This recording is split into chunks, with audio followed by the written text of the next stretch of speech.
새벽 5시면 눈이 떠집니다. 평생을 그렇게 살아왔으니 남편이 세상을 떠난 지 6개월이 지난 지금도 몸은 그 시간을 기억하고 있습니다. 침대 옆자리는 여전히 비어있고 저는 그 빈자리를 힐끗 보다가 이내 고개를 돌립니다. 부엌으로 나가 물을 끓이고 창밖을 바라봅니다. 아파트 단지 앞 은행나무들이 노랗게 물들어 가는 게 보입니다. 가을이 깊어지고 있습니다. 남편이 좋아하던 계절이었지요. 여보, 올해도 은행나무가 예쁘게 물들었어요. 말을 걸다가 대답이 없다는 걸 깨닫고 멈춥니다. 아, 맞다. 이제 없구나. 습관처럼 두 사람분의 컵을 꺼내다가 하나를 다시 넣습니다. 이런 순간들이 제일 힘듭니다. 남편이 떠났다는 사실을 하루에도 몇 번씩 새로 깨닫게 되는 건 말입니다. 거실 소파에 앉아 보리차를 홀짝이는데 문득 남편의 책상이 눈에 들어옵니다. 6개월이 지났지만 저는 아직 그 책상을 제대로 정리하지 못했습니다. 손이 가지 않았습니다. 남편의 흔적을 지우는 것 같아서, 그렇게 완전히 보내는 것 같아서 두려웠습니다. 하지만 딸아이 미선이가 어제 전화로 말했습니다. 엄마, 이번 주말에 내가 갈게요. 아빠 책상이랑 옷장 정리 같이 해요. 언제까지 그대로 둘 순 없잖아요. 차갑지는 않았지만 딱 잘라 말하는 딸아이의 목소리에는 감정이 실려 있지 않았습니다. 미선이는 어릴 때부터 그랬습니다. 울지도 않고 투정도 부리지 않고 모든 것을 이성적으로 해결하려 드는 아이. 아버지를 닮았습니다. 그래, 알았다. 토요일에 오너라. 저는 그렇게 대답했지만 가슴 한편이 무거웠습니다. 정말 이제 보내야 하는구나. 토요일 오전 딸아이가 왔습니다. 말끔한 바지, 정장 차림에 묶은 머리, 그리고 손에는 큰 쇼핑백을 들고 있었습니다. 엄마, 아빠 옷이랑 책들 정리해서 기증하면 되죠. 나머지는 버리고요. 그래, 그렇게 하자. 저는 고개를 끄덕였지만 목소리가 잘 나오지 않았습니다. 미선이는 제 표정을 살피더니 잠깐 망설이다가 제 손을 잡았습니다. 엄마, 괜찮아요. 나도 여기 있잖아요. 응, 그래. 딸의 손이 따뜻했습니다. 그래도 이 아이가 있으니 다행이라고 저는 스스로를 다독였습니다. 우리는 남편의 책상 앞에 섰습니다. 오래된 원목 책상. 결혼 초에 남편이 직접 골라서 들여놓았던 것입니다. 책상 위에는 남편이 마지막으로 읽던 책, 안경, 그리고 낡은 만년필이 그대로 놓여 있었습니다. 엄마, 서랍부터 정리할게요. 미선이가 책상 서랍을 하나씩 열기 시작했습니다. 첫 번째 서랍에는 볼펜과 메모지들, 두 번째 서랍에는 오래된 영수증과 명함들이 가득했습니다. 이런 건 다 버려도 되죠. 그래, 버려. 그런데 세 번째 서랍을 열려던 미선이가 손을 멈췄습니다. 엄마, 이 서랍 잠겨 있어요. 잠겨 있다고? 저도 가까이 다가갔습니다. 분명 서랍인데 손잡이를 아무리 당겨도 열리지 않았습니다. 작은 열쇠 구멍이 보였습니다. 아빠가 서랍에 자물쇠를 달았나 봐요. 열쇠 어디 있어요? 나도 몰라. 처음 보는구나. 40년을 함께 살면서 저는 남편이 책상 서랍에 자물쇠를 달아뒀다는 것조차 몰랐습니다. 왜 잠가뒀을까? 뭐가 들어있기에? 가슴 한편이 이상하게 두근거렸습니다. 궁금함과 동시에 알고 싶지 않은 마음도 함께 올라왔습니다. 엄마, 억지로 열어볼까요? 그래, 그렇게 하자. 미선이가 부엌에서 드라이버를 가져왔습니다. 서랍 틈에 드라이버를 넣고 힘을 주자 얇은 나무판이 삐걱거리며 조금씩 벌어졌습니다. 딱 하는 소리와 함께 서랍이 열렸습니다. 그리고 저는 그 안에 든 것을 보는 순간 숨이 멎었습니다. 흑백 사진 한 장. 사진 속에는 젊은 남편이 웃고 있었습니다. 제가 알던 그 사람, 결혼 초의 그 얼굴이었습니다. 그런데 남편 옆에는 제가 본 적 없는 여자가 서 있었습니다. 남편은 그 여자의 어깨에 손을 올리고 있었고 두 사람 모두 환하게 웃고 있었습니다. 다정하게, 편안하게, 마치 오래 알고 지낸 사이처럼. 엄마, 이게 뭐예요? 미선이의 목소리가 떨렸습니다. 저는 사진을 집어들었습니다. 손이 떨렸습니다. 사진을 뒤집어 보니 흐릿하게 적힌 날짜가 보였습니다. 1983년 5월. 우리가 결혼한 지 3년째 되던 해였습니다. 그리고 그 아래에 남편의 손글씨로 이렇게 적혀 있었습니다. 미안해. 용서해줘. 엄마. 이게 대체. 미선이가 제 어깨를 잡았지만 저는 대답할 수가 없었습니다. 이 여자는 누구지? 왜 남편은 이 사진을 숨겨뒀을까? 미안하다니 용서해달라니 대체 무슨 일이 있었던 거지? 사진 속 여자를 자세히 들여다봤습니다. 단정한 옷차림, 수수한 인상, 그리고 남편을 바라보는 눈빛. 저 눈빛은 뭐지? 가슴이 철렁 내려앉았습니다. 평생을 믿었던 사람. 한 번도 의심해 본 적 없던 사람. 제 전부였던 사람. 그 사람이 제가 모르는 여자와 함께 웃고 있는 사진을 40년 동안 잠가둔 서랍 속에 숨겨두고 살았습니다. 엄마 괜찮아요? 미선이의 목소리가 멀리서 들려왔습니다. 저는 고개를 끄덕였지만 실은 아무것도 괜찮지 않았습니다. 그날 밤 미선이가 돌아간 후 저는 홀로 거실 소파에 앉아 그 사진을 바라봤습니다. 남편의 유골함이 놓인 제단 옆에 저는 그 사진을 세워뒀습니다. 여보, 이게 뭐예요? 이 사람은 누구예요? 대답은 없었습니다. 창밖으로 은행나무 잎이 바람에 떨어지는 게 보였습니다. 가을이 깊어지고 있었습니다. 정말이지 당신을 안다고 생각했는데. 저는 사진을 가슴에 품고 조용히 눈을 감았습니다. 잠을 이룰 수가 없었습니다.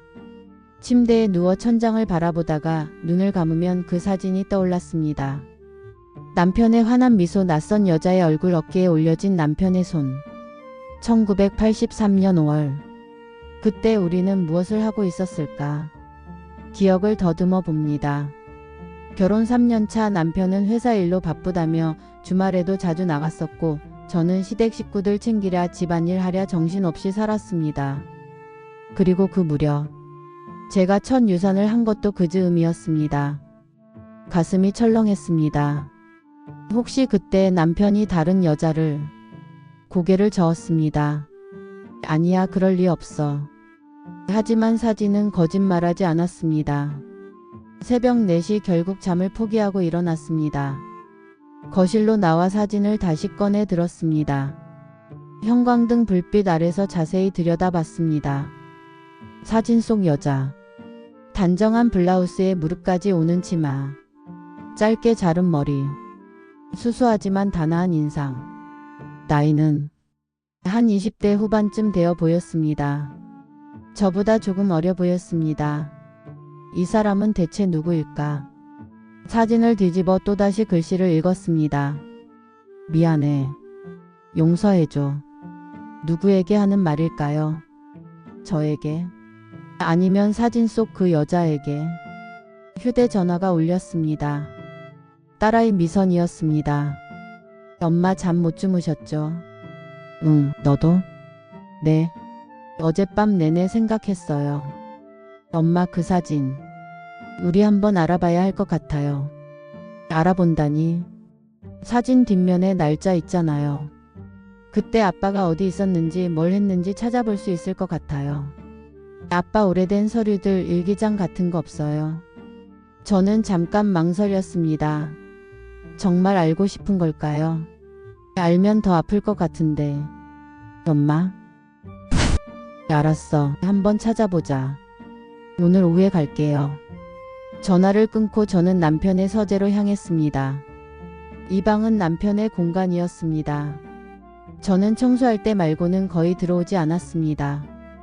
책장을 열고 오래된 상자들을 하나씩 꺼냈습니다. 회사 서류들, 명함들, 오래된 수첩들. 그리고 그 속에서 남편의 낡은 다이어리를 발견했습니다. 1983년. 손이 떨렸습니다. 펼쳐도 될까요? 남편의 사적인 기록을 제가 봐도 되는 걸까요? 이미 늦었어. 이미 사진을 봤잖아. 저는 천천히 다이어리를 펼쳤습니다. 5월 7일. 날씨 맑음. 오늘 그분을 만났다. 정말 놀라웠다. 이럴 수가. 5월 14일. 다시 만났다. 이야기를 많이 나눴다. 가슴이 아팠다. 5월 21일. 이걸 영희에게 말해야 할까? 아니다. 아직은 때가 아니다. 그 이상은 적혀 있지 않았습니다. 하지만 이 몇 줄만으로도 충분했습니다. 그분. 누구를 만난 거지? 왜 나한테 말하지 않았지? 다이어리를 꼭 쥐고 저는 소파에 주저앉았습니다. 오후 2시 미선이가 왔습니다. 제 얼굴을 보더니 깜짝 놀랐습니다. 엄마 얼굴이 왜 그래요? 하나도 못 주무신 거 아니에요? 괜찮아. 이것 봐. 저는 다이어리를 건넸습니다. 미선이가 펼쳐보더니 눈빛이 차갑게 굳어졌습니다. 아빠가 누군가를 만났네요. 그것도 엄마 몰래. 응. 이게 그 사진 속 여자 얘기겠죠. 그런 것 같구나. 미선이가 휴대전화를 꺼냈습니다. 엄마 사진 다시 보여주세요. 제가 사진 검색 한번 해볼게요. 사진 검색. 요즘은 사진으로도 정보를 찾을 수 있어요. 혹시 신문 기사나 어디 자료에 이 사람이 나왔을 수도 있잖아요. 저는 사진을 건넸습니다. 미선이가 휴대전화로 사진을 찍어 검색하기 시작했습니다. 그러나 몇 분이 지나도 결과가 나오지 않았습니다. 안 나오네요. 너무 오래된 사진이라 그런가. 그럼 어떻게 하지? 엄마 아빠 친구분들한테 물어보는 건 어때요? 아빠 회사 동료들이나 학교 친구들. 저는 고개를 저었습니다. 그건 창피해서 어떻게 물어봐. 남편이 다른 여자 사진을 숨겨뒀다고 말하는 거잖아. 엄마. 미선이가 제 손을 잡았습니다. 차가운 손이었습니다. 엄마 진실을 알아야 해요. 평생 의심하면서 살 거예요. 저는 대답하지 못했습니다. 그때 미선이가 다시 다이어리를 펼쳐봤습니다. 뒷장을 넘기다가 뭔가를 발견한 듯 멈췄습니다. 엄마 여기 주소 적혀 있어요. 주소? 서울시 성북구동 123-45. 그 아래 작은 글씨로 요양원 이라고 적혀 있었습니다. 요양원? 왜 아빠가 요양원 주소를? 엄마 이 주소 찾아가 봐요. 혹시 그 사진 속 여자가 거기 있었던 거 아닐까요? 40년 전 주소인데 아직 있을까?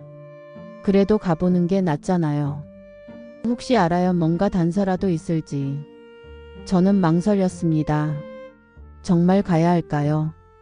진실을 알면 남편에 대한 제 기억들이 모두 무너질 것 같았습니다. 하지만 미선이의 눈빛을 보니 이 아이도 혼란스러워하고 있다는 걸 알았습니다. 평생 존경했던 아버지가 어쩌면 다른 얼굴을 가졌을지도 모른다는 사실을. 그래 가보자. 다음날 오전 우리는 그 주소를 찾아갔습니다. 성북구의 조용한 주택가. 오래된 건물들 사이로 좁은 골목이 이어졌습니다.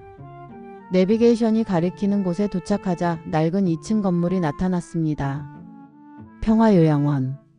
간판이 낡아서 글씨가 희미했지만 아직 운영 중인 것 같았습니다. 엄마 여기인가 봐요. 현관문을 열고 들어가니 복도에서 소독약 냄새가 났습니다. 안쪽에서 나이든 여성 한 분이 나왔습니다. 간호사복을 입고 있었습니다. 어떻게 오셨어요? 저 혹시 이 요양원에서 오래 일하셨나요? 네, 제가 원장이에요. 20년 됐죠. 20년. 40년 전의 일을 기억할 리 없었습니다. 혹시 여기 1980년대에 계셨던 분들 기록 같은 거 있을까요? 원장님이 의아한 표정을 지었습니다. 왜 그러시는데요? 저는 사진을 꺼내 보였습니다. 이 사람을 찾고 있어요. 남편이 이 사람과 관련이 있었던 것 같아서요. 원장님이 사진을 자세히 들여다봤습니다. 그리고 고개를 끄덕였습니다. 아, 이분. 제 심장이 쿵 떨어졌습니다. 아세요? 직접 뵌 적은 없어요. 제가 여기 온 건 20년 전이니까요. 근데 전임 원장님한테 들은 적이 있어요. 오래전에 여기 계셨던 분 중에 어떤 남자분이 매달 찾아와서 후원금을 내고 가셨대요. 김철수 씨라고. 남편, 맞아요. 그분이 후원하던 분이 있었어요. 여자분이었는데. 원장님이 잠깐 생각하더니 안쪽 사무실로 들어갔습니다. 오래된 서류철을 뒤지더니 한 장의 기록지를 꺼내왔습니다. 이분이에요. 기록지에는 흑백 사진이 붙어 있었습니다. 그리고 저는 그 얼굴을 보는 순간 숨이 멎었습니다. 사진 속 그 여자였습니다. 이름 이순자, 생년월일 1951년 3월 12일, 입소일 1975년 8월, 퇴소일 2018년 11월, 사망. 이분은 오래전부터 여기 계셨어요. 후원자가 없었으면 치료비를 감당할 수 없었을 거예요. 무슨 병이었나요? 당뇨 합병증이요. 말년에는 거동이 많이 불편하셨대요. 미선이가 제 팔을 잡았습니다. 엄마, 아빠가 이 사람을 20년 넘게 후원했다는 거예요. 저는 대답할 수 없었습니다. 왜? 대체 왜? 혹시 이분이 뭐라고 하셨는지 남긴 말 같은 거 없나요? 원장님이 고개를 끄덕였습니다. 전임 원장님한테 들었어요. 이순자 씨가 항상 하시던 말이 있었대요. 뭐라고요? 내 동생. 항상 그렇게 말했대요. 내 동생이 행복하게 살고 있을까? 내 동생은 잘 지내고 있을까? 그 순간 머릿속이 하얘졌습니다. 동생? 혹시 동생 이름을 아세요? 아니요, 그건 모르겠어요. 저는 사진을 다시 들여다봤습니다. 이순자. 1951년생. 그럼 나보다 2살 위네. 그리고 문득 아주 오래된 기억 하나가 떠올랐습니다. 어린 시절 어머니가 하셨던 말. 영희야, 너한테 원래 언니가 있었는데. 그리고 그 이상은 말하지 않으셨습니다. 저도 더 묻지 않았습니다. 설마. 엄마 괜찮아요? 미선이의 목소리가 멀리서 들렸습니다. 저는 천천히 고개를 들었습니다. 원장님을 바라봤습니다. 이분, 혹시 가족이 면회 온 적은 없나요? 아니요. 김철수 씨 말고는 아무도 안 왔어요. 그래서 이순자 씨가 항상 외로워하셨대요. 저는 사진을 꼭 쥐었습니다. 요양원을 나와 주차장에 섰을 때 다리에 힘이 풀렸습니다. 미선이가 저를 부축했습니다. 엄마 어떻게 된 거예요? 그 사람이 엄마 언니라는 거예요. 모르겠어. 모르겠단다. 아빠는 왜 말 안 한 거예요? 왜 혼자 그 사람을 후원하면서 엄마한텐 비밀로 한 거예요? 저는 대답할 수 없었습니다. 차 안에 앉아 창밖을 멍하니 바라봤습니다. 남편은 알고 있었던 걸까? 내게 언니가 있다는 걸. 그 언니를 찾아냈던 걸까? 그런데 왜 말하지 않았지? 왜 혼자 그 짐을 지고 살았지? 사진 속 남편의 미소가 떠올랐습니다. 그 미소는 이제 전혀 다른 의미로 보였습니다. 배신이 아니었습니다. 바람도 아니었습니다. 하지만 그렇다고 해서 덜 아픈 것은 아니었습니다. 평생을 함께 살면서 이렇게 큰 비밀을 혼자 안고 살았구나. 저는 조용히 눈을 감았습니다. 가슴이 무너지는 것 같았습니다. 집으로 돌아온 뒤 저는 사흘 동안 방 밖으로 나가지 않았습니다. 딸아이 미선이가 전화를 했습니다. 엄마 괜찮으세요? 제가 갈까요? 아니야, 괜찮아. 좀 쉬고 싶구나. 엄마, 너도 회사 일 바쁘잖니? 걱정 마. 나 혼자 있고 싶어. 전화를 끊고 나니 고요했습니다. 너무 고요해서 귀가 울렸습니다. 거실 소파에 앉아 저는 사진과 다이어리, 그리고 요양원에서 받아온 이순자의 기록지를 펼쳐놓고 바라봤습니다. 내게 언니가 있었다. 그 사실이 실감나지 않았습니다. 68년을 살면서 단 한 번도 얼굴을 본 적 없는 언니. 어머니는 제가 어릴 때 돌아가셨습니다. 아버지는 그보다 더 일찍 세상을 떠나셨고요. 친척들과도 연락이 끊긴 지 오래였습니다. 물어볼 사람이 아무도 없었습니다. 왜 언니는 요양원에 있었을까? 왜 가족들은 언니를 찾지 않았을까? 그리고 무엇보다 왜 남편은 내게 말하지 않았을까? 사진 속 남편의 얼굴을 들여다봤습니다. 환하게 웃고 있는 그 얼굴. 언니의 어깨에 손을 올린 그 모습. 여보, 당신은 뭐가 그리 미안했던 거예요? 대답은 없었습니다. 창밖으로 비가 내리기 시작했습니다. 가을비였습니다. 차갑고 쓸쓸한 빗소리. 저는 남편의 유골함이 놓인 제단으로 다가갔습니다. 남편의 영정사진이 저를 바라보고 있었습니다. 당신, 평생을 나하고 살면서 이런 걸 혼자 안고 있었어요. 내가 그렇게 믿을 수 없는 사람이었나요? 목소리가 떨렸습니다. 나한테 말했어야죠. 내 언니를 찾았으면 내게 알려줬어야죠. 왜 혼자 그 사람을 돌봤어요? 눈물이 흘러내렸습니다. 분노도 배신감도 아니었습니다. 그저 서러웠습니다. 평생을 함께 살았지만 결국 우리는 서로를 다 알지 못했구나. 휴대전화가 울렸습니다. 모르는 번호였습니다. 받지 않으려다가 혹시 하는 마음에 받았습니다. 여보세요. 최영희 여사님 맞으십니까? 낯선 남자 목소리였습니다. 나이든 목소리. 네, 그런데 누구세요? 저는 박종호라고 합니다. 고 김철수 씨의 대학 동기입니다. 가슴이 철렁했습니다. 남편 친구분이시군요. 네, 형님 돌아가신 후에 연락드리려다가 시간이 좀 지났네요. 죄송합니다. 괜찮습니다. 그런데 여사님 혹시 시간 괜찮으시면 한번 뵐 수 있을까요? 형님께서 생전에 당신께 전하고 싶어 하신 말씀이 있었습니다. 손이 떨렸습니다. 무슨 말씀이신지. 전화로는 어려울 것 같습니다. 직접 뵙고 말씀드리고 싶습니다. 저는 잠깐 망설였습니다. 더 알고 싶은 걸까요? 아니면 이대로 모른 채 살고 싶은 걸까요? 하지만 결국 저는 대답했습니다. 알겠습니다. 언제 만날까요? 이틀 후 저는 약속 장소인 조용한 찻집에 나갔습니다. 오랜만에 외출이었습니다. 거울을 보니 제 얼굴이 많이 수척해져 있었습니다. 화장을 하려다가 그만뒀습니다. 별 의미가 없을 것 같았습니다. 찻집에 들어서자 창가 자리에 나이든 남자분이 앉아 계셨습니다. 70대 초반쯤 되어 보였습니다. 회색 스웨터에 안경을 쓰고 계셨습니다. 최영희 여사님이십니까? 네, 박종호 씨시죠? 네, 앉으십시오. 자리에 앉았습니다. 종업원이 와서 차를 권했지만 목이 메어 마실 수 있을 것 같지 않았습니다. 그냥 물만 주세요. 박종호 씨가 저를 조심스럽게 바라봤습니다. 많이 힘드셨겠습니다. 네. 형님께서 돌아가시기 전에 저한테 부탁하신 게 있습니다. 만약 당신께서 그 사진을 발견하시거든 제가 진실을 말씀드리라고 하셨습니다. 제 심장이 빠르게 뛰었습니다.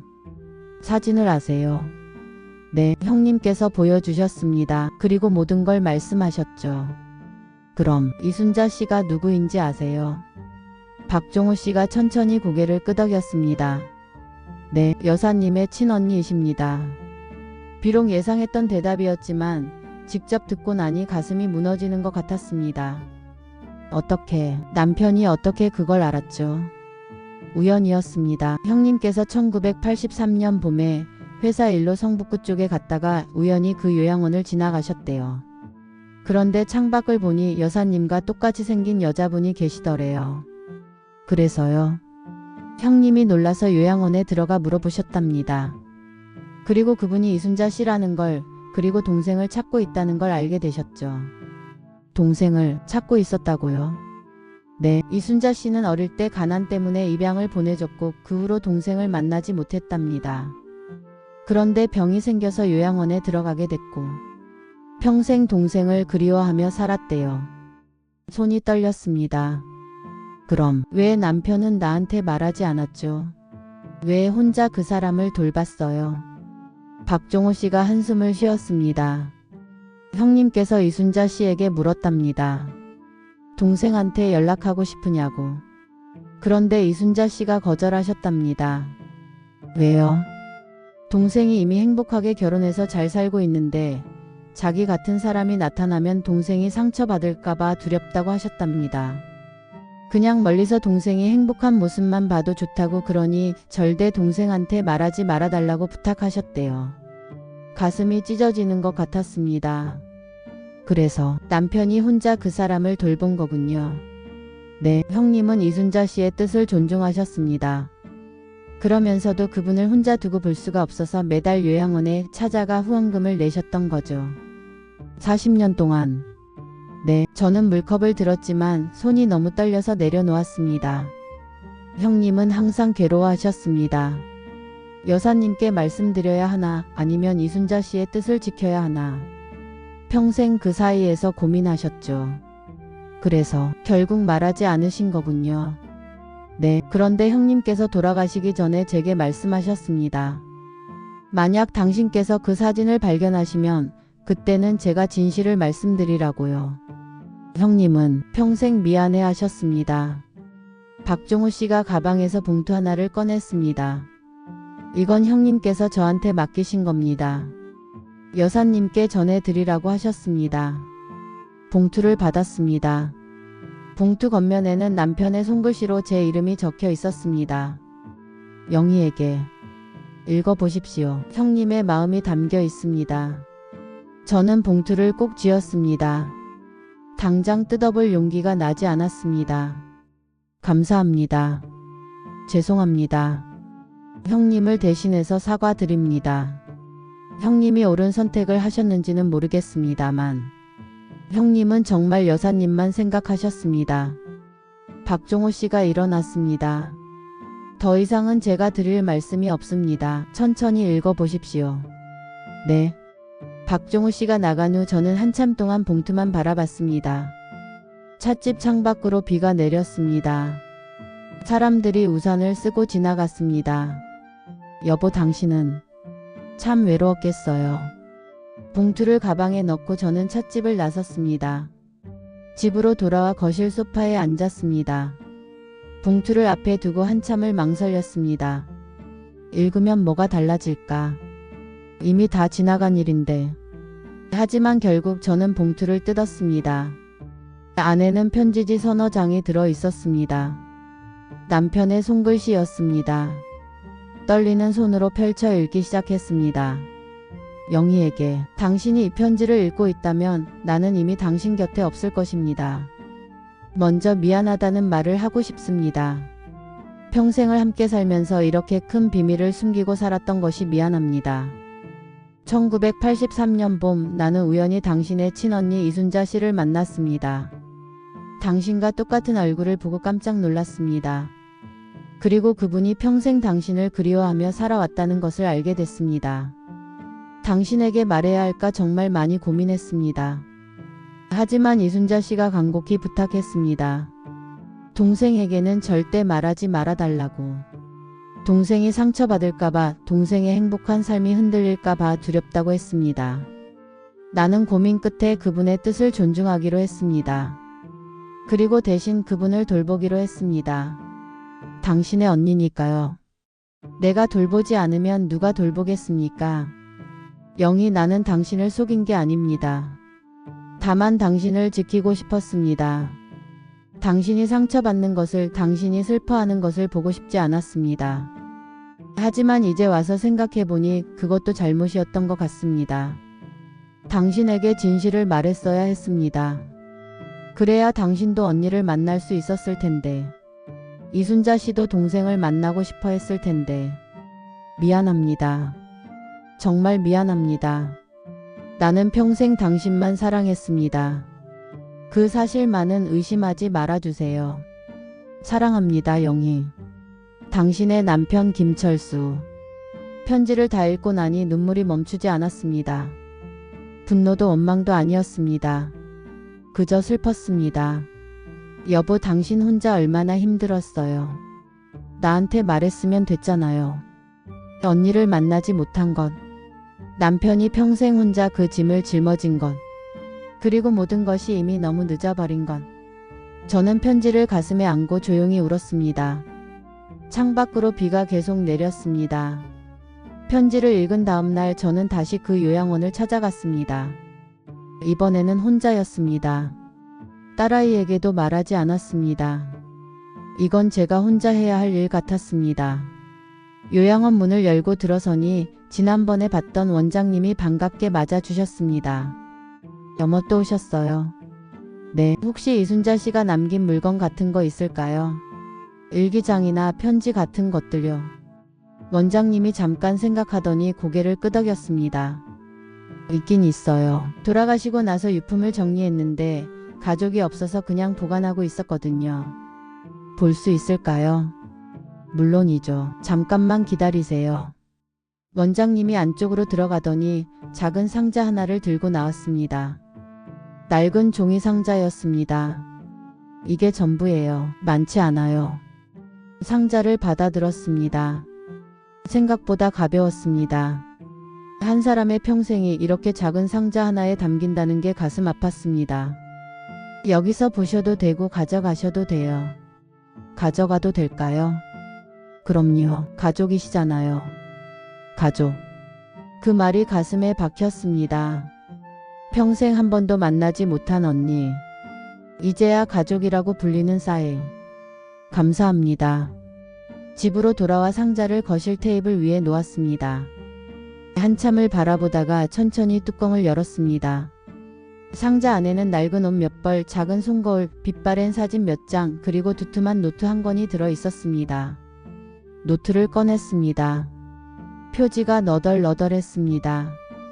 펼쳐보니 빼곡하게 글씨가 적혀 있었습니다. 일기장이었습니다. 손이 떨렸습니다. 이걸 읽어도 될까요? 언니의 가장 사적인 마음을.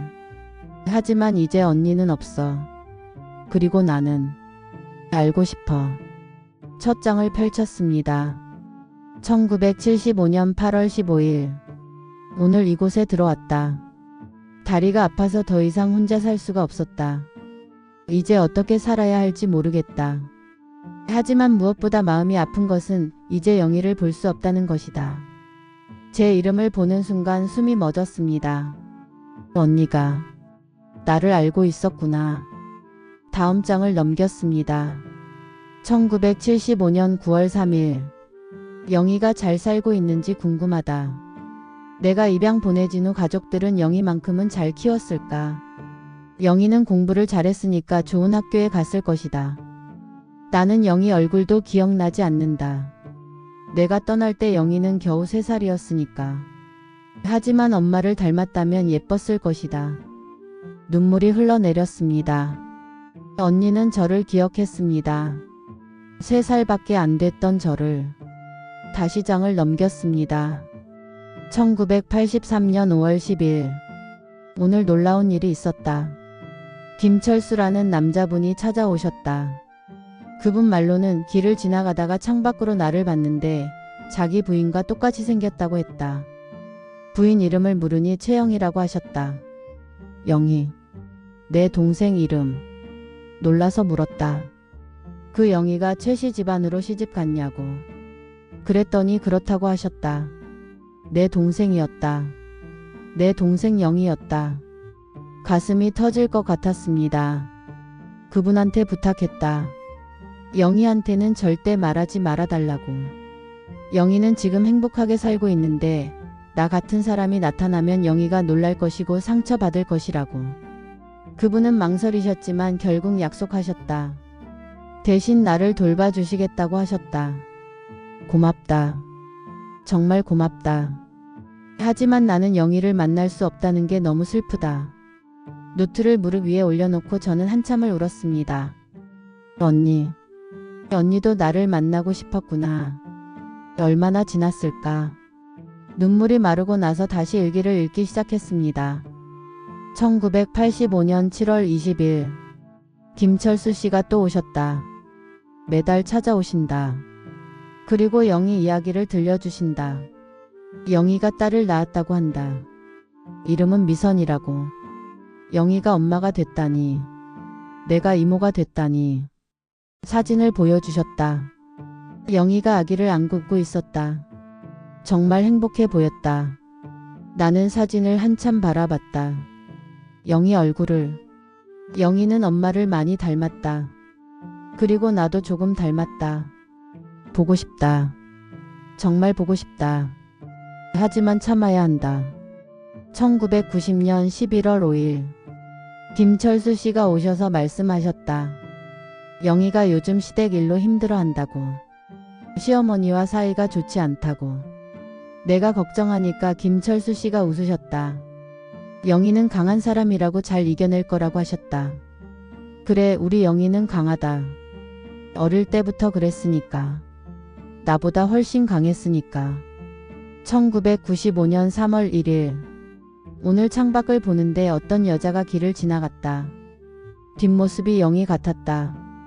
혹시 하고 불렀다. 영희야 하고. 하지만 그 사람은 돌아보지 않았다. 다른 사람이었다. 바보 같다. 영희가 여기 올 리 없는데.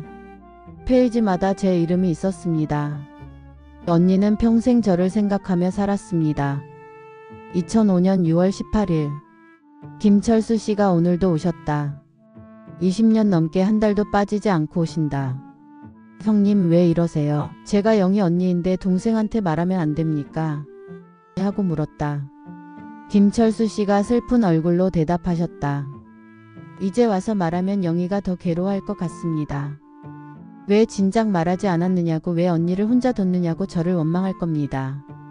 그 말이 맞다. 이제 와서 영희를 만나면 영희만 힘들 것이다. 그러니까 이대로 괜찮다. 김철수 씨를 통해 영희 소식을 듣는 것만으로도 나는 충분하다. 2010년 9월 10일 김철수 씨가 영희 사진을 보여주셨다. 손녀와 찍은 사진이라고 하셨다. 영희가 할머니가 됐다. 세월이 정말 빠르다. 사진 속 영희는 나이가 들었지만 여전히 환하게 웃고 있었다. 손녀를 안고 웃는 모습이 정말 행복해 보였다. 보고 싶다. 한 번만이라도 보고 싶다. 하지만 이제 내 몸이 너무 안 좋다. 걷기도 힘들다. 영희야 미안해. 언니가 너를 만나지 못해서 미안해. 2015년 12월 25일 크리스마스다. 김철수 씨가 케이크를 가져오셨다. 언니 영희가 이런 케이크 좋아합니다. 영희 생각하면서 드세요. 고맙다. 정말 고맙다. 영희야 나는 너를 평생 사랑했어. 한 번도 본 적 없지만 너는 내 동생이야. 내 소중한 동생. 일기의 마지막 장이었습니다. 2018년 10월 30일 몸이 많이 안 좋다. 의사 선생님 말로는 이제 얼마 남지 않았다고 한다. 김철수 씨한테 부탁했다. 내가 죽거든 영희한테 말하지 말아달라고. 영희가 슬퍼할 필요 없다고. 하지만 한 가지는 꼭 전해달라고 했다. 영희야 언니는 너를 정말 사랑했어. 평생 너를 자랑스러워했어. 행복하게 살아줘서 고마워. 영희야 다음 생에는 꼭 만나자. 그때는 함께 있자. 너의 언니 순자가. 일기장을 덮었습니다. 눈물이 멈추지 않았습니다. 언니, 왜 우리는 만나지 못했을까요? 왜 평생을 그렇게 가까이 있으면서도 서로를 모른 채 살았을까요? 거실 창밖을 바라봤습니다. 해가 지고 있었습니다. 노을이 붉게 물들어 있었습니다. 문득 휴대전화가 울렸습니다. 딸아이 미선이었습니다. 엄마 어디 계세요? 집에 갔는데 없으시네요. 집에 있어. 금방 들어왔어. 문 열어주세요. 제가 밖에 있어요. 현관문을 열자 미선이가 서 있었습니다. 걱정스러운 얼굴이었습니다. 엄마 또 우셨어요? 아니야. 거짓말. 눈이 다 붓고 빨갛잖아요. 미선이가 집 안으로 들어왔습니다. 그리고 테이블 위에 놓인 일기장을 봤습니다. 이게 뭐예요? 언니 일기장이야. 읽으셨어요? 응. 미선이가 제 손을 잡았습니다. 엄마 괜찮아요? 저는 고개를 저었습니다. 괜찮지 않아. 전혀 괜찮지 않아. 엄마. 언니는 평생 나를 생각하며 살았어. 나는 언니가 있는 줄도 몰랐는데. 남편은 알고 있었는데도 나한테 말하지 않았어. 그리고 이제 다 너무 늦었어. 목소리가 떨렸습니다. 나는 언니를 한 번도 만나지 못했어. 언니 얼굴도 몰라. 언니 목소리도 몰라. 이제 와서 일기만 읽고 있어. 이게 무슨 소용이야. 미선이가 저를 안아줬습니다. 엄마 울어도 돼요. 참지 마세요. 그 말에 저는 더 이상 참을 수 없었습니다. 딸아이 품에서 저는 한참을 울었습니다. 평생 만나지 못한 언니를 위해, 혼자 짐을 짊어진 남편을 위해, 그리고 이 모든 것이 너무 늦게 밝혀진 것에 대해 미선이가 제 등을 쓰다듬어 주었습니다. 조용히 오래. 그날 밤 미선이는 제 곁에 머물렀습니다. 함께 소파에 앉아 언니의 일기를 읽었습니다. 미선이도 울었습니다. 할머니, 정말 할머니를 사랑하셨네요. 응. 그리고 아빠도 정말 할머니를 위해 평생을 살으셨네요. 그래. 미선이가 저를 바라봤습니다. 엄마, 할머니 묘에 가보는 게 어때요? 할머니한테 인사라도 드리고 오세요. 묘가 어딨는지 모르는데 요양원에서 알 수 있을 거예요. 제가 알아볼게요. 저는 천천히 고개를 끄덕였습니다. 그래, 가봐야겠다. 이제라도 언니한테 가봐야겠어. 창밖으로 달이 떠올랐습니다. 밝은 보름달이었습니다. 언니도 이 달을 봤을까요? 저를 그리워하며 이 달을 바라봤을까요? 언니, 조금만 기다려요. 내가 꼭 갈게요. 다음날 미선이가 요양원에 연락해서 언니의 묘 위치를 알아냈습니다. 경기도 외곽의 공동묘지였습니다. 무영고자 묘역이라고 했습니다. 무영고자. 가족이 없어 혼자 묻힌 사람들. 언니도 그곳에 있었습니다. 엄마, 토요일에 같이 가요. 그래. 토요일 아침 우리는 일찍 집을 나섰습니다. 차로 1시간 반을 달려 외곽의 조용한 야산에 도착했습니다. 공동묘지 관리사무소에서 위치를 확인하고 언니의 묘를 찾아 걸어갔습니다. 묘지는 생각보다 소박했습니다. 작은 비석들이 줄지어 서 있었고 대부분이 관리되지 않아 잡초가 무성했습니다. 엄마, 저기 있어요. 미선이가 가리키는 곳을 봤습니다. 작은 비석 하나. 이름이 새겨져 있었습니다. 이순자 1951 3 12-2018 11 23 비석 앞에 섰습니다. 무릎이 후들거렸습니다. 언니, 여기 있었구나. 엄마, 앉으세요. 미선이가 가져온 돗자리를 펼쳤습니다. 그 위에 앉아 저는 비석을 바라봤습니다. 언니, 저예요, 영희. 목소리가 떨렸습니다. 늦었어요. 정말 너무 늦었어요. 미안해요. 눈물이 흘러내렸습니다. 언니가 그렇게 나를 보고 싶어 했는데 나는 언니가 있는 줄도 몰랐어요. 나는 정말 말을 잇지 못했습니다. 미선이가 제 손을 잡아줬습니다. 한참을 그렇게 앉아 있었습니다. 말없이 비석만 바라보며. 그때였습니다. 연묘지 쪽에서 누군가 다가오는 소리가 들렸습니다. 나이든 여자분이었습니다. 손에 꽃다발을 들고 계셨습니다. 어머, 이순자 씨 묘에 사람이 오다니. 그 목소리에 고개를 들었습니다. 70대쯤 되어 보이는 할머니였습니다. 혹시 언니를 아세요? 네, 저도 옛날에 그 요양원에 있었어요. 이순자 씨랑 같은 방을 썼죠. 심장이 빠르게 뛰었습니다. 그럼 언니 이야기를 들으셨겠네요.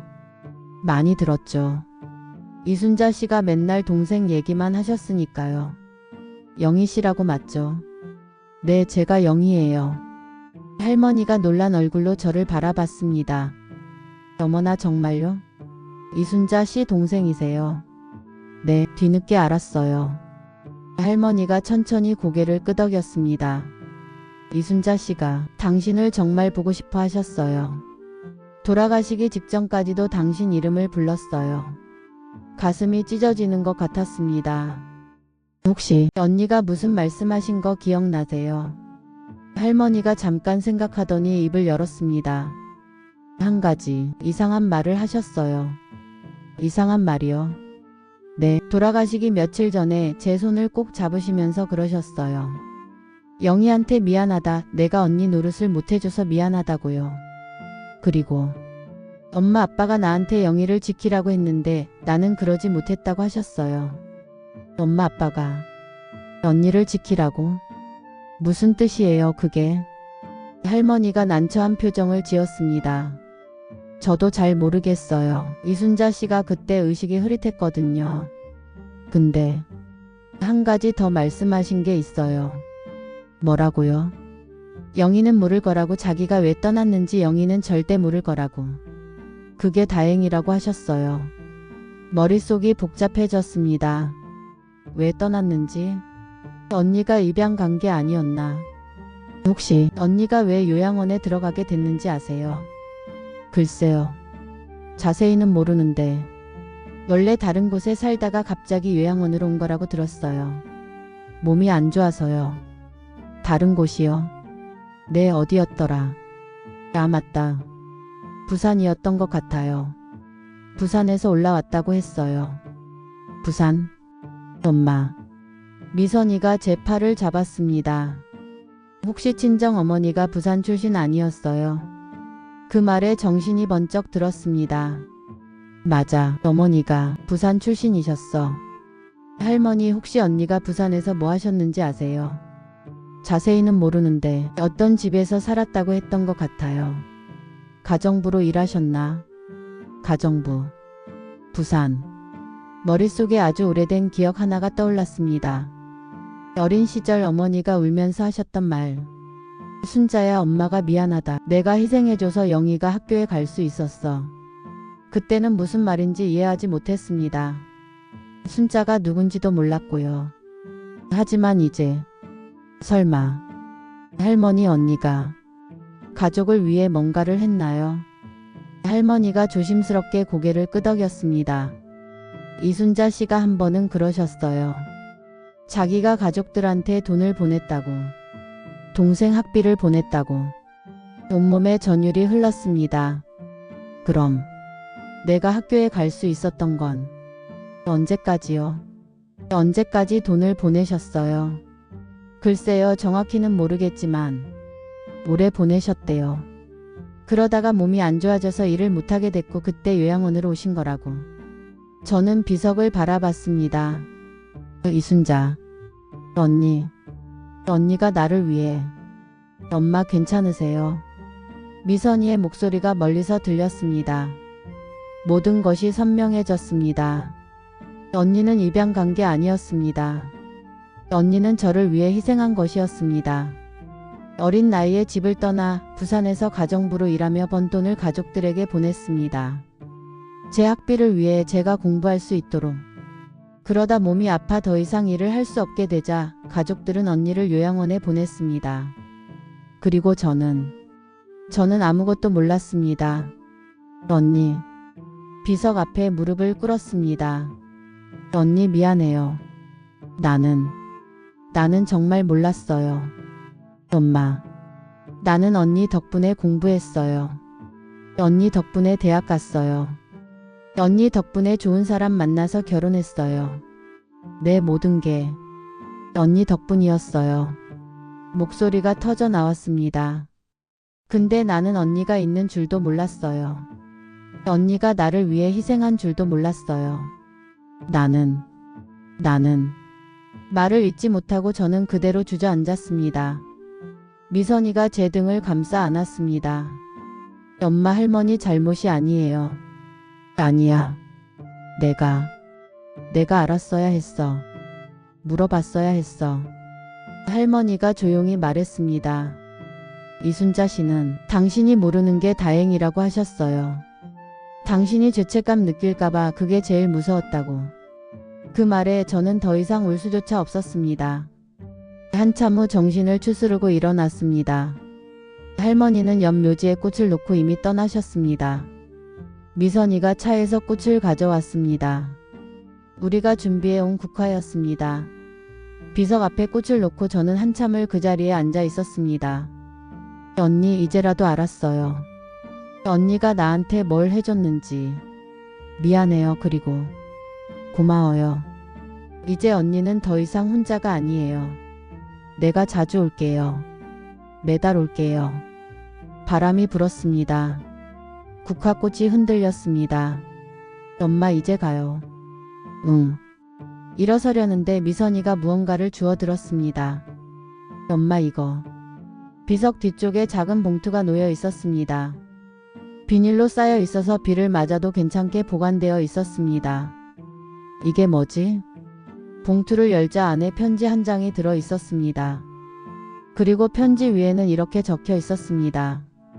영희에게 마이너스 철수가. 심장이 멎는 것 같았습니다. 남편이 여기 왔었구나. 편지를 펼쳤습니다. 영희에게. 이 편지를 당신이 읽고 있다면 당신은 이미 모든 진실을 알았을 것입니다. 이순자 씨가 돌아가신 날 나는 여기 왔습니다. 그리고 이 편지를 남깁니다. 당신이 언젠가 이곳에 올 것을 알기 때문입니다. 영희 이순자 씨는 당신을 정말 사랑했습니다. 그리고 당신을 위해 모든 것을 희생했습니다. 당신이 그것을 모르고 지낸 것은 이순자 씨의 바람이었습니다. 당신이 죄책감 없이 행복하게 살기를 원했습니다. 나도 그 뜻을 따랐습니다. 당신이 상처받지 않기를 바랐습니다. 하지만 이제 와서 생각해보니 그것도 잘못이었던 것 같습니다. 당신에게는 알 권리가 있었습니다. 당신의 언니를 만날 권리가 있었습니다. 미안합니다. 그리고 당신이 이 편지를 읽을 때쯤이면 나도 이미 없을 것입니다. 하지만 부탁하고 싶습니다. 이순자 씨를 용서해 주세요. 그분은 당신을 사랑했습니다. 그리고 나를 용서해 주세요. 나도 당신을 사랑했습니다. 영원히 당신을 사랑하는 김철수.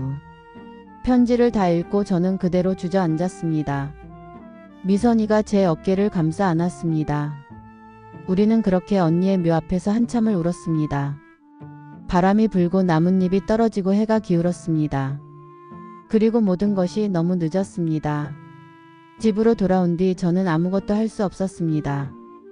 소파에 앉아 멍하니 천장만 바라봤습니다. 밥도 먹지 않았고 물도 마시지 않았습니다.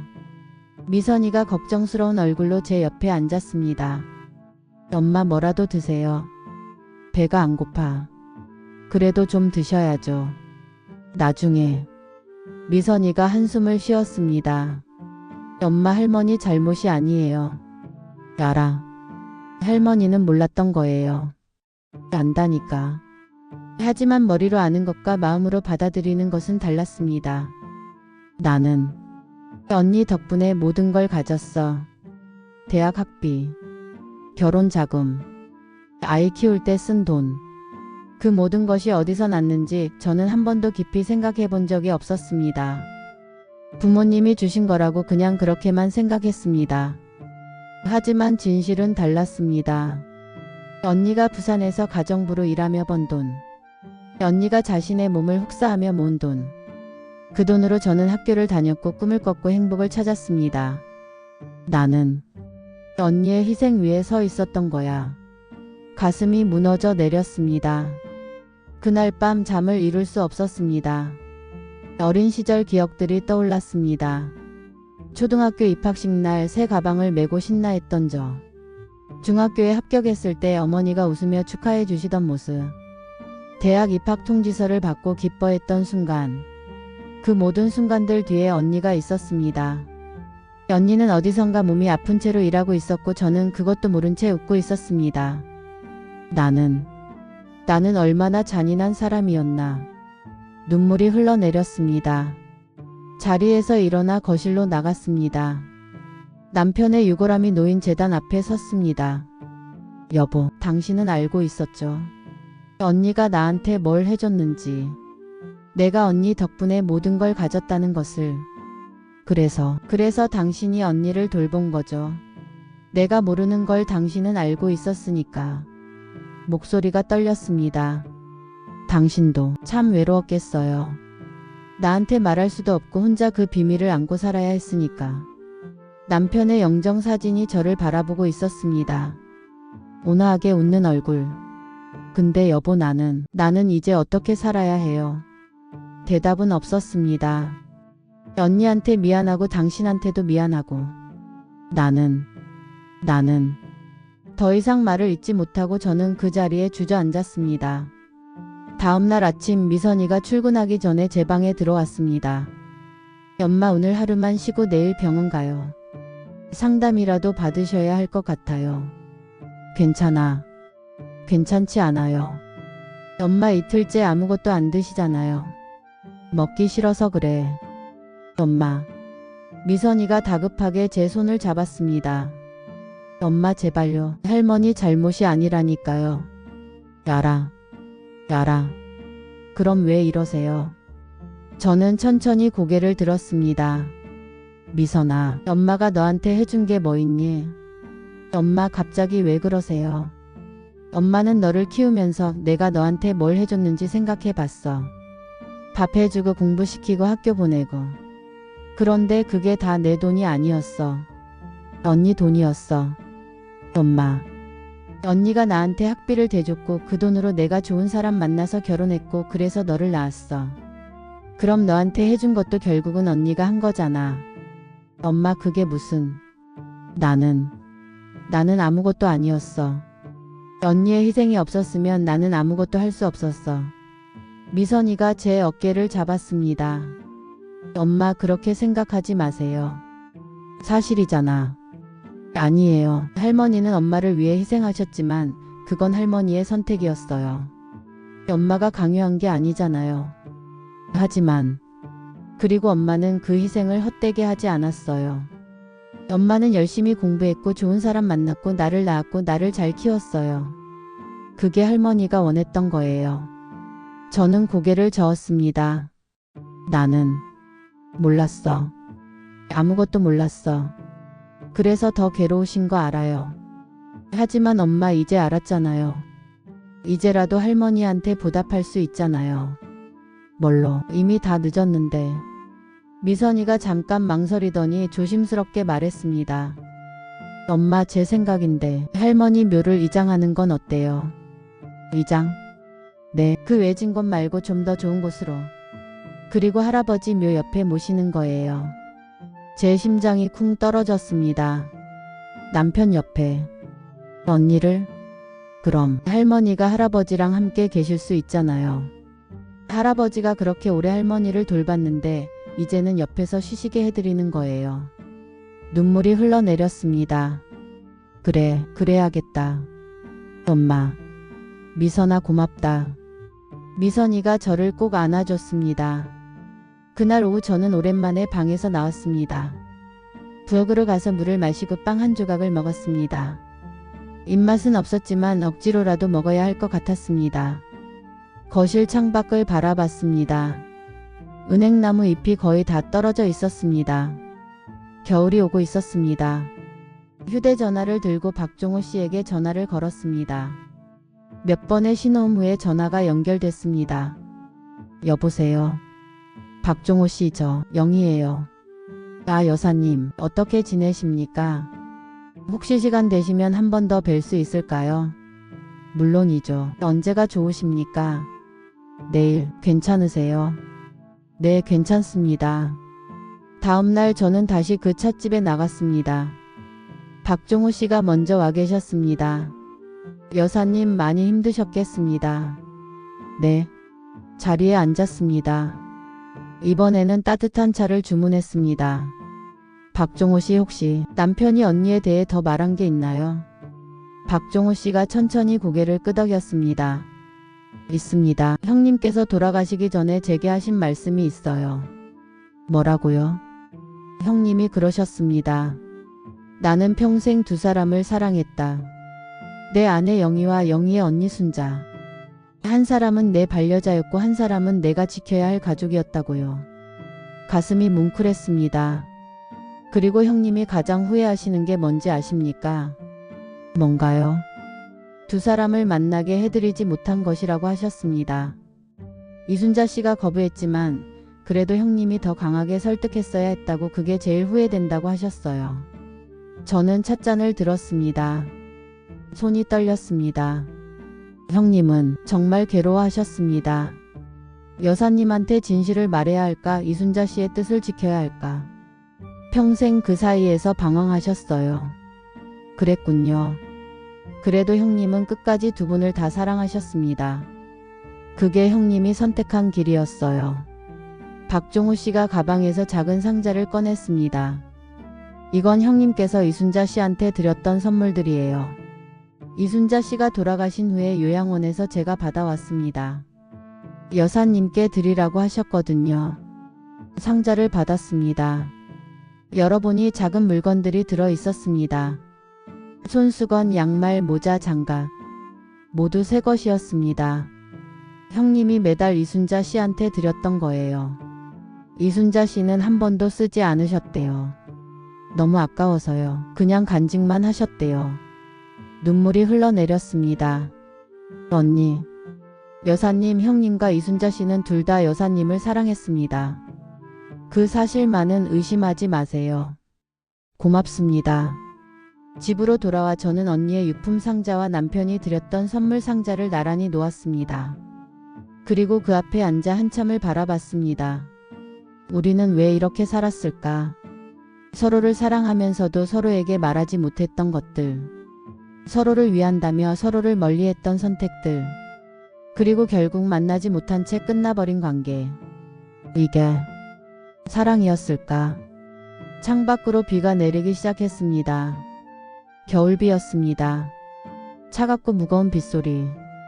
저는 조용히 눈을 감았습니다. 그리고 깨달았습니다. 이제는 앞으로 나아가야 한다는 것을. 모든 것이 늦었지만 그래도 제가 할 수 있는 일이 있다는 것을. 언니를 남편 곁으로 모셔오는 것. 그리고 앞으로는 이 진실을 가슴에 품고 사는 것. 언니, 조금만 기다려요. 이제 곧 편히 쉬실 수 있게 해드릴게요.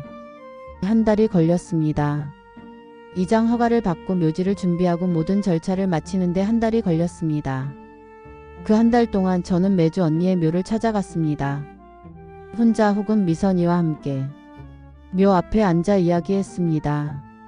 언니, 곧 좋은 곳으로 갈 거예요. 남편 곁으로 갈 거예요. 남편이 언니를 정말 아꼈어요. 40년 동안 한 달도 빠지지 않고 찾아왔었대요. 이제 두 분이 함께 계세요. 언니 혼자 외롭지 않게. 바람이 불고 나뭇잎이 흔들렸습니다. 마치 언니가 대답하는 것 같았습니다. 이장일은 11월 마지막 주 토요일로 정했습니다. 따뜻한 날씨였습니다. 겨울이 왔지만 그날만큼은 햇살이 부드러웠습니다. 미선이와 함께 묘지에 도착했을 때 이미 박종호 씨가 와 계셨습니다. 여사님, 오늘 좋은 날이네요. 네, 고맙습니다. 와주셔서. 성님의 일인데 당연히 와야죠. 잠시 후 이장 업체분들이 도착했습니다. 조심스럽게 묘를 여는 작업이 시작됐습니다. 저는 그 모습을 지켜봤습니다. 가슴이 두근거렸습니다. 언니, 이제 편히 쉬세요. 우리는 남편의 묘가 있는 공원 묘지로 향했습니다. 남편의 묘 옆에 이미 새로운 자리가 준비되어 있었습니다. 유골함을 옮기는 동안 저는 남편의 묘 앞에 섰습니다. 여보, 오늘 언니가 와요. 당신이 그렇게 아꼈던 언니가 이제 당신 곁에 올 거예요. 평생을 혼자 고생하신 언니가 이제는 쉴 수 있어요. 당신이 지켜주세요. 묘비에 손을 얹었습니다. 차갑고 단단한 돌의 감촉. 고마워요, 여보. 언니를 돌봐줘서, 나 대신 언니 곁에 있어줘서. 눈물이 흘러내렸습니다. 미안해요. 나는 아무것도 몰랐어요. 당신이 얼마나 힘들었는지, 얼마나 외로웠는지. 이제 알았어요. 당신의 마음을. 미선이가 제 어깨에 손을 올렸습니다. 엄마, 할머니 모셔왔어요. 고개를 돌리니 언니의 유골함을 옮기는 모습이 보였습니다. 작은 함이었습니다. 한 사람의 평생이 그렇게 작은 함에 담겨 있었습니다. 조심스럽게 함을 묘에 안치했습니다. 새로운 묘비가 세워졌습니다. 이순자 1951 3 12-2018 11 23 사랑하는 언니, 영원히 기억하겠습니다. 묘비를 보는 순간 눈물이 멈추지 않았습니다. 언니, 이제 왔어요. 무릎을 꿇고 묘 앞에 절했습니다. 언니 너무 늦었어요. 정말 너무 늦었어요. 언니가 나를 위해 뭘 해줬는지 이제야 알았어요. 미안해요. 그리고 고마워요. 언니가 나한테 해준 것 나는 평생 잊지 않을게요. 이제 편히 쉬세요. 남편이 곁에 있으니까 더 이상 외롭지 않을 거예요. 미선이도 옆에 무릎을 꿇었습니다. 할머니 손녀 미선이에요. 비록 만나지는 못했지만 할머니를 기억할게요. 제 엄마를 키워주셔서 감사해요. 할머니가 없었으면 엄마도 없었고 저도 없었을 거예요. 편히 쉬세요 할머니. 박종호 씨도 묘 앞에 섰습니다. 이순자 씨 형님이 당신을 정말 아꼈습니다. 이제 형님 곁에서 편히 쉬십시오. 우리는 그렇게 언니의 묘 앞에서 한참을 서 있었습니다. 바람이 불고 낙엽이 흩날렸습니다. 그리고 햇살이 두 묘를 비추었습니다. 나란히 놓인 두 개의 묘비. 남편과 언니. 평생을 서로를 지켜왔던 두 사람이 이제 함께 쉬고 있었습니다. 이장을 마치고 집으로 돌아왔을 때는 저녁이었습니다. 미선이가 부엌에서 저녁을 차렸습니다. 엄마 드세요. 그래. 오랜만에 식욕이 돌았습니다. 한 숟가락 두 숟가락 밥을 떠먹었습니다. 엄마 괜찮으세요? 응, 이상하게 마음이 좀 편해진 것 같아. 다행이다. 언니가 이제 좋은 곳에 계시니까. 혼자가 아니니까. 미선이가 제 손을 잡았습니다. 엄마 할머니가 엄마를 보면 자랑스러워 하실 거예요. 그럴까? 당연하죠. 엄마는 할머니가 원했던 대로 행복하게 사셨잖아요. 그게 할머니가 바랐던 거예요. 저는 천천히 고개를 끄덕였습니다. 그래. 언니가 원했던 건 내가 행복한 거였어. 미선아. 내 엄마. 너 엄마가 낳아줘서 고마워. 미선이가 웃었습니다. 오랜만에 보는 환한 미소였습니다. 저도 엄마 딸로 태어나서 행복해요. 그날 밤 잠자리에 들기 전에 거실 창가에 섰습니다. 밤하늘에 별이 가득했습니다. 언니 저기 계세요. 남편도 함께 계시죠. 손을 들어 하늘을 향했습니다. 언니 평생 나를 지켜줘서 고마워요. 여보 언니를 지켜줘서 고마워요. 이제 두 분 다 편히 쉬세요. 바람이 창문을 스쳤습니다. 부드럽고 따뜻한 바람이었습니다. 마치 언니와 남편이 대답하는 것 같았습니다. 괜찮아. 우리는 괜찮아. 너도 이제 편히 살아. 저는 조용히 미소 지었습니다. 눈물이 흘렀지만 슬픔만은 아니었습니다. 감사함이었고 사랑이었고 그리고 작은 평화였습니다. 다음날 아침 이른 시간에 전화벨이 울렸습니다. 박종호 씨였습니다. 여사님 어제는 정말 수고 많으셨습니다. 아니에요. 오히려 감사해요. 그런데 한 가지 더 드릴 말씀이 있어서 전화했습니다. 무슨 말씀이세요? 어제 집에 돌아와서 형님 유품을 정리하다가 오래된 서류 하나를 발견했습니다. 서류요? 네. 이순자 씨 명의로 된 예금 통장이에요. 형님이 매달 이순자 씨 이름으로 돈을 넣어 두셨나 봅니다. 가슴이 쿵 떨어졌습니다. 얼마나 있나요? 6천만 원 정도 됩니다. 형님이 30년 넘게 조금씩 모아두신 거예요. 그걸 왜요? 통장 뒷면에 형님 손글씨로 메모가 있었습니다. 이순자 씨가 쓰지 못한 돈, 영희에게 줄 것이라고요. 눈물이 흘러내렸습니다. 여사님, 이 돈은 형님이 당신을 위해 모아두신 겁니다. 받으세요. 알겠습니다. 고맙습니다. 전화를 끊고 저는 한참을 서 있었습니다. 여보, 언니, 당신들은? 미선이가 걱정스럽게 다가왔습니다. 엄마 무슨 일이에요? 아무것도 아니야. 아니 아무것도 아닌 게 아니야. 저는 미선이를 바라봤습니다. 미선아 그 돈으로 장학금을 만들까 해. 장학금이요? 응, 어려운 환경에서 공부하는 학생들을 위한 장학금. 언니 이름으로. 이순자 장학금. 그래. 언니가 나한테 해준 것처럼 다른 아이들도 꿈을 이룰 수 있게. 미선이가 환하게 웃었습니다. 좋은 생각이에요, 엄마. 할머니도 기뻐하실 거예요. 저는 고개를 끄덕였습니다. 그래, 이게 언니한테 보답하는 길이야. 언니의 희생이 나로 끝나는 게 아니라 다른 사람들에게도 이어지는 거야. 그날 오후 저는 다시 묘지로 갔습니다. 이번에는 혼자였습니다. 언니의 묘 앞에 앉아 조용히 말했습니다. 언니, 나 이제 알았어요. 언니가 왜 그렇게 살았는지, 언니가 뭘 원했는지. 언니는 내가 행복하길 바랐고 나는 행복했어요. 언니 덕분에 좋은 사람 만났고 딸을 낳았고 잘 살았어요. 이제 나는 언니가 해준 것을 다른 사람들에게 나눠줄 거예요. 그게 언니한테 보답하는 길이니까요. 바람이 불었습니다. 언니 사랑해요.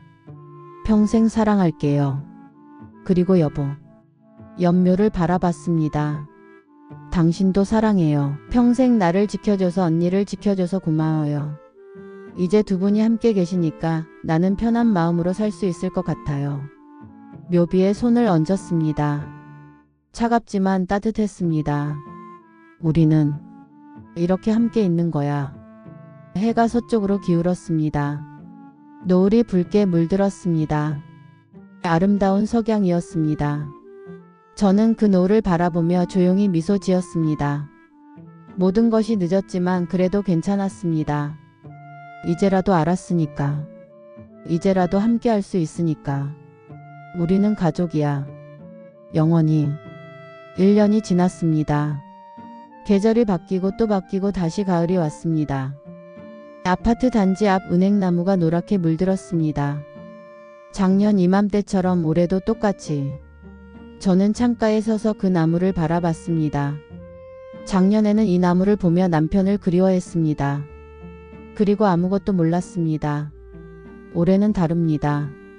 이 나무를 보며 남편을 그리워하고 언니도 그리워합니다. 그리고 이제는 압니다. 우리가 어떻게 살았는지. 매월 첫째 주 토요일은 묘지에 갑니다. 미선이가 함께 가기도 하고 혼자 가기도 합니다. 오늘은 혼자였습니다. 차를 타고 1시간을 달려 묘지에 도착했습니다. 언니와 남편의 묘 앞에 섰습니다. 나란히 놓인 2개의 묘비. 꽃을 놓고 잠깐 풀을 뽑아주고 묘비를 닦았습니다. 언니 잘 지내요. 여보도 잘 지내고요. 나는 그럭저럭 지내요. 바람이 불었습니다. 선선한 가을바람. 작년 이맘때는 정말 힘들었어요. 모든 게 너무 늦었다는 생각에 매일 울었어요. 근데 이제는 조금 괜찮아진 것 같아요. 묘비에 손을 얹었습니다. 여전히 그립긴 해요. 언니를 한 번도 만나지 못한 게 여전히 아파요. 여보가 곁에 없는 것도 외로워요. 하지만 이제는 받아들일 수 있어요. 우리가 그렇게 살았다는 걸. 서로를 사랑했지만 서로에게 말하지 못했다는 걸. 그게 우리였다는 걸. 돗자리를 펼치고 앉았습니다. 가방에서 보온병을 꺼내 차를 따랐습니다. 언니와 남편 앞에 2잔을 놓고 제 앞에도 1잔을 놓았습니다. 오늘 날씨 참 좋죠. 너무 춥지도 덥지도 않고. 언니가 좋아했을 것 같아요. 이런 날씨. 차를 홀짝이며 조용히 앉아 있었습니다. 말이 필요 없었습니다. 그냥 함께 있는 것만으로도 충분했습니다. 한참 후 일어서며 말했습니다. 다음 달에 또 올게요. 그때까지 잘 계세요. 묘를 돌아보며 천천히 걸어 나왔습니다. 뒤돌아보지 않았습니다. 이제는 그럴 필요가 없었으니까요. 언니와 여보는 거기 있고 나는 여기 있어요. 그래도 우리는 연결되어 있어요. 집으로 돌아와 저녁을 먹다가 미선이에게서 전화가 왔습니다. 엄마 다음 주 일요일에 시간 되세요? 응, 왜? 제가 소개하고 싶은 사람이 있어요. 남자? 네. 웃음이 나왔습니다. 그래, 좋아. 집으로 데려와. 엄마가 좋아하실 것 같아요. 미선이가 좋아하면 나도 좋아. 고마워요, 엄마. 전화를 끊고 저는 잠깐 생각에 잠겼습니다. 미선이가 새로운 사람을 만난다는 것. 언젠가는 결혼할지도 모른다는 것. 삶은 계속되는구나. 슬프지 않았습니다. 오히려 다행이었습니다. 미선이는 제가 겪은 것과는 다른 삶을 살 것입니다. 더 솔직하게, 더 당당하게. 그래야 해. 언니와 나처럼 살면 안 돼. 그날 밤 잠들기 전에 서랍에서 언니의 일기장을 꺼냈습니다. 가끔 이렇게 펼쳐봅니다. 언니의 글씨를 보고 싶을 때. 무작위로 펼친 페이지에는 이렇게 적혀 있었습니다. 1995년 8월 14일. 오늘 김철수 씨가 영희 사진을 보여주셨다. 영희가 바닷가에서 찍은 사진이라고 하셨다. 영희가 환하게 웃고 있었다. 정말 행복해 보였다. 나는 그 사진을 한참 바라봤다. 영희가 웃는 모습을, 영희가 행복한 모습을. 그리고 생각했다. 내가 모든 걸 잘한 거라고. 내가 집을 떠난 것도 부산에서 일한 것도 요양원에 들어온 것도 다 잘한 거라고. 영희가 저렇게 웃을 수 있다면 나는 괜찮다. 눈물이 흘러내렸습니다. 하지만 예전처럼 목 놓아 울지는 않았습니다. 그저 조용히 눈물이 흐르는 대로 두었습니다. 언니, 나는 정말 행복했어요. 언니 덕분에 행복했어요. 고마워요. 일기장을 덮고 서랍에 다시 넣었습니다. 그리고 불을 끄고 누웠습니다. 어둠 속에서 천장을 바라봤습니다. 내일은 뭘 하지? 장학금 재단에 연락해야 하고 미선이한테 줄 반찬도 만들어야 하고 친구들이랑 약속도 있고. 평범한 일상. 특별할 것 없는 내일. 하지만 그게 좋았습니다. 그래, 삶은 이렇게 계속되는 거야. 다음 주 일요일 미선이가 남자친구를 데리고 왔습니다. 30대 중반쯤 되어 보이는 온화한 인상의 남자였습니다. 어머님 안녕하세요. 김준호라고 합니다. 반가워요. 앉아요. 점심을 준비하면서 저는 두 사람이 이야기하는 모습을 지켜봤습니다. 미선이가 웃고 있었습니다. 진심으로 행복해 보였습니다. 좋네. 식사 중에 준호 씨가 물었습니다. 어머님, 사진 속 분은 누구세요? 거실 선반에 놓인 사진을 가리키고 있었습니다. 제가 직접 찍어서 액자에 넣은 사진. 언니와 남편의 묘가 나란히 있는 모습. 제 언니하고 남편이에요. 아, 그러시구나. 함께 모셔놓으셨네요. 네. 두 분이 평생 서로를 아꼈거든요. 미선이가 제 손을 잡았습니다. 할머니는 엄마를 위해 평생을 희생하셨어요.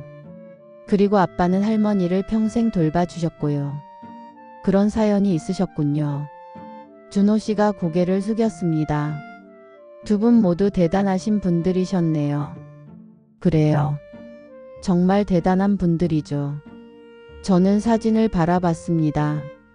나란히 있는 두 개의 묘비. 그래, 대단한 분들이야. 나를 이렇게 사랑해준 분들이야. 저녁 미선이와 준호 씨가 돌아간 후 저는 혼자 거실에 앉아 있었습니다. 창밖으로 해가 지고 있었습니다. 휴대전화를 들어 메시지를 확인했습니다. 장학금 재단에서 온 메시지였습니다. 이순자 장학금 일기 수여식이 다음 달 10일로 확정되었습니다. 참석 가능하시면 연락 부탁드립니다. 올해 처음으로 3명의 학생에게 장학금을 줄 예정이었습니다. 모두 어려운 환경에서도 열심히 공부하는 학생들이라고 했습니다. 언니, 좋아하시겠네요. 언니가 나한테 해준 것처럼 이 아이들도 꿈을 이룰 수 있게 될 거예요. 답장을 보냈습니다. 참석하겠습니다. 연락 주셔서 감사합니다. 휴대전화를 내려놓고 다시 창밖을 바라봤습니다. 석양이 아름다웠습니다. 붉고 따뜻하고 부드러웠습니다. 언니 여보, 이렇게 살아도 괜찮을까요? 바람이 창문을 스쳤습니다. 마치 대답처럼. 괜찮아. 그렇게 살아. 우리는 괜찮아. 저는 조용히 미소 지었습니다. 눈가에 눈물이 맺혔지만 슬프지 않았습니다. 그래, 괜찮아. 모든 게 늦었지만 그래도 괜찮아. 밤 잠자리에 들기 전에 다시 한번 사진을 바라봤습니다. 언니와 남편의 묘. 나란히 있는 두 사람. 잘 자요 언니. 잘 자요 여보. 나도 곧 잘게요.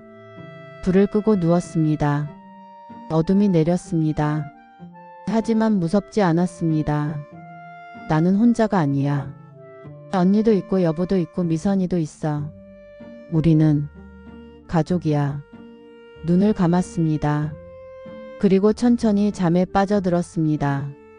꿈속에서 저는 언니를 만났습니다. 처음 보는 얼굴이었지만 알 수 있었습니다. 언니였습니다. 언니가 웃으며 손을 내밀었습니다. 영희야, 잘 지냈니? 네 언니, 잘 지냈어요. 나도 잘 지냈어. 이제 편해. 다행이에요 언니. 손을 잡았습니다. 따뜻했습니다. 언니 미안해요. 그리고 고마워요. 괜찮아. 너는 잘못한 게 없어. 언니, 행복하게 살아 영희야. 그게 내가 바라는 전부야. 눈물이 흘렀습니다. 네, 행복하게 살게요. 언니가 천천히 손을 놓았습니다. 그리고 멀어져 갔습니다. 언니, 다음에 또 봐 영희야. 언니가 사라졌습니다. 아침 눈을 떴습니다. 햇살이 창문으로 들어오고 있었습니다. 따뜻한 햇살이었습니다. 꿈을 꿨네. 언니를 만난 꿈. 실제가 아니라는 걸 알지만 그래도 좋았습니다. 침대에서 일어나 창가로 갔습니다. 아파트 단지 앞 은행나무가 보였습니다. 노란 잎들이 바람에 흔들리고 있었습니다. 아름다웠습니다. 좋은 아침이에요 언니. 여보, 오늘도 잘 살아볼게요. 부엌으로 가서 물을 끓였습니다. 차를 타고 창밖을 바라보며 마셨습니다. 평범한 아침이었습니다. 특별할 것 없는 하루의 시작이었습니다. 하지만 그게 좋았습니다. 삶은 이렇게 계속되는 거니까. 그리고 나는 살아있으니까. 차를 다 마시고 컵을 싱크대에 놓았습니다. 그리고 다시 창밖을 바라봤습니다. 해가 떠오르고 있었습니다. 새로운 하루가 시작되고 있었습니다. 언니 여보, 오늘도 지켜봐 주세요. 나는 잘 살 거예요. 우리의 사랑을 가슴에 품고 평생. 바람이 불었습니다. 은행나무 잎이 하나 떨어졌습니다. 그리고 다시 새 잎이 자라날 것입니다. 계절이 바뀌고 시간이 흐르고 삶은 계속됩니다. 그렇게 언제까지나. 에필로그. 매월 첫째 주 토요일에는 묘지를 찾아가고 매일 아침에는 언니와 남편에게 인사를 하고 일상을 살아갑니다. 모든 진실을 알게 된 후에도 아니 알게 되었기에 그녀는 계속 살아갑니다. 언니의 희생이 헛되지 않게. 남편의 사랑이 잊히지 않게. 그리고 무엇보다 자신의 삶이 의미 있게. 삶은 완벽하지 않습니다. 때로는 너무 늦게 알게 되는 것들이 있고 되돌릴 수 없는 순간들이 있습니다. 하지만 그래도 삶은 계속됩니다. 그리고 그것만으로도 충분합니다.